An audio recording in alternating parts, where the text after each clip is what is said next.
What's up, gamers? We're back with another review. Today it's with the RGB20SX from Powkiddy, the twin sort of the RGB30, which I loved last year.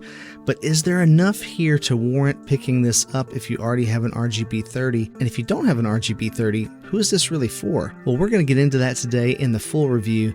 Let's get into it. Alright, so you're probably going to hear me refer back to the RGB30 quite a bit in this review, and I'm going to start with build quality and work my way up to performance. So let's just take a look at these two for a second. In terms of inputs and outputs, we have basically all the same things. We have two USB-C ports, one for charging, one's an OTG port. There's also a 3.5mm headphone jack on each of these. We also have our power and reset buttons. There are two SD card slots on both of these. On the RGB30, it's on the bottom, but on the RGB20SX, it's on the sides. So you have your OS on this side and your games on the left side. And of course, both have a volume rocker, and they both have HDMI out. Now, one of the things everyone loved about the RGB30, probably its most standout feature, is this 1x1 display. We get a 720 by 720 display here, and the same thing goes for the RGB20SX. This is a really nice display. The resolution is perfect for this 4-inch size. It also has great color saturation. The games really pop on here, and I think you'll see that as we're playing it here in a bit. Now, a couple of differences here that we do see is that this does have stereo speakers on the RGB30, while the RGB20SX only has a mono speaker right here in the middle, but it does sound really good. We get some really decent audio here that comes through a fairly large grill in the middle of the device that really helps release the sound towards you rather than muffling the sound and keeping it inside this shell. I've kind of always thought that the slits that they put in the RGB30 were a little bit too small, and so even though it's stereo on the 30, I think the 20 actually sounds better. But there are a couple of things here that I don't like on the 20 that I like better on the RGB30, and one of those has to be that the power and reset button are on the left side. Now, I know you might think that that's not such a big deal, but literally every other vertical handheld that I've tried, the power and reset buttons have been on the right side instead of the left side. So muscle memory just automatically goes to the right side for me to turn the device off. Obviously, if you've never had one of these before, that's not going to be a big deal for you. But if you have had one of these before and you're used to turning it off on the right side and adjusting your volume on the left side, I can't tell you how many times I've been playing this and accidentally turned this off because I was trying to turn it up, or reset the device because I was trying to turn it down. And that has really taken some getting used to. And with the buttons on the face of the device here, I actually really like the D-pad on the RGB30 better than the RGB20. It doesn't have as much travel distance, and there's just something about the way it feels. The pivot point, I think, is better on the 30 than the 20. Again, most people aren't going to be comparing these side by side like I've been, and the D-pad on the 20SX isn't terrible, but in my opinion, there's a weird mix of softness mixed with travel distance that's just a little bit too far. It's not the end of the world. I think it's still a decent D-pad, but it's a review, so gotta point it out. And then there's the face buttons. The plastic used here does feel a little bit cheap to me, cheaper than the RGB30 does. And again, there's the travel distance. It just feels a little taller and just like it's slightly too far. And while I can't say it's like made me lose a game or anything like that, it just is the feeling in the hand and the feeling of the button itself. I think they're just slightly too tall. I don't really have anything to say about the sticks. They feel about the same as the sticks on the RGB30, but what I will say is that I found using them to be a lot more comfortable than I expected. I mean, it's not like this is a powerhouse that you're going to be using for Fortnite or Halo or Call of Duty or something like that, but I do want a comfortable experience for those games that do use the sticks. And from what I experienced, this was more than adequate and rather comfortable to use. Start and select are very loud, just like they are on the RGB30. And that brings us to the triggers. And if the screen on these two devices is sort of the highlight of each of the device, the triggers have to be the low point for each of them as well. I've always thought that the RGB30 triggers being all the way on top of this really tall display made it just a little bit uncomfortable, and you've got to really reach around to get to this top one because they're in line.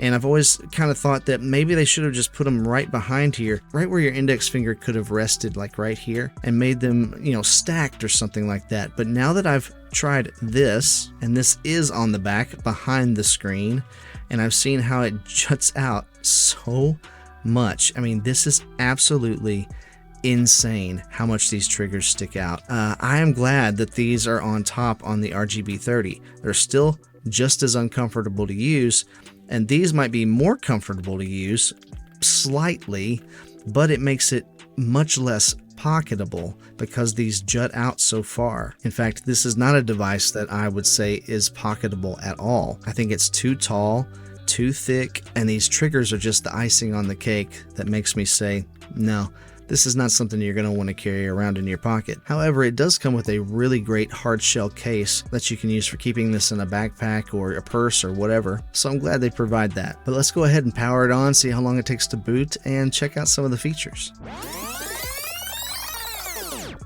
And there you go. And right off the bat, I think you can tell just how bright and vibrant this screen is. The blues are rich and deep. The reds just really pop. The greens are so like vivacious, luscious greens on here. Everything just looks fantastic. There's a really inviting warmth to the screen as well that I just really love. Of course, with JellOS on here running RetroArch in the background for most of these systems, you're going to find helpful features like the fast forward function that you just hold down select and hit R2, and it's going to speed up the whole game. So you can get through some of those slower parts and cutscenes that maybe you can't skip in some of these retro games. You can hit select and R1 and it will save your game where you are. Select and L1 will load back your last save point, and hitting start and select together and then again a second time will allow you to go back out to the main menu. Now this does come in at a couple of different price points. One of those is with no games. You can get this for around $90, usually on sale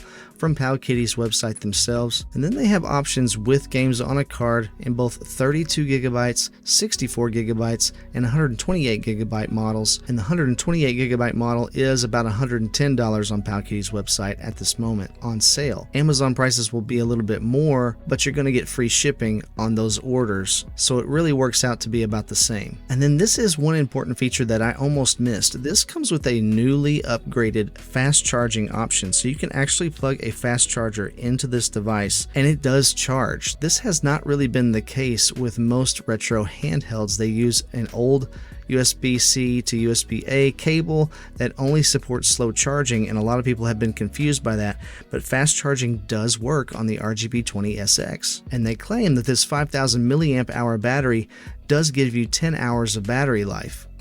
Oh yeah, take that, Sting. I'm Hulk Hogan. No. Oh, boom! Yeah. Oh!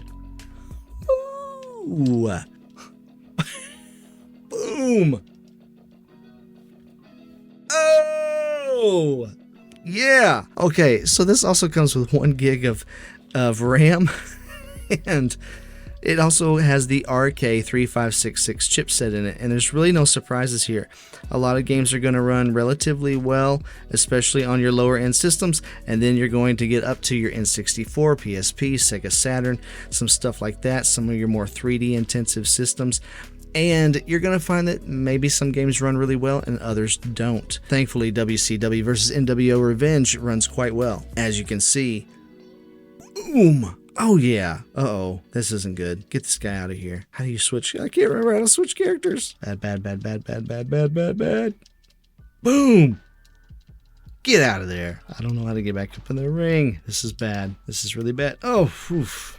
Just barely. From the top rope. Bam! I think I'm having a little too much fun with this. Of course, we do get Wi-Fi here and retro achievement support and Bluetooth support so that you can have an external controller, for example. Vertical arcade shooters are really fun on here and look fantastic on this extra tall display. The same goes for Nintendo DS games. DS games look really good.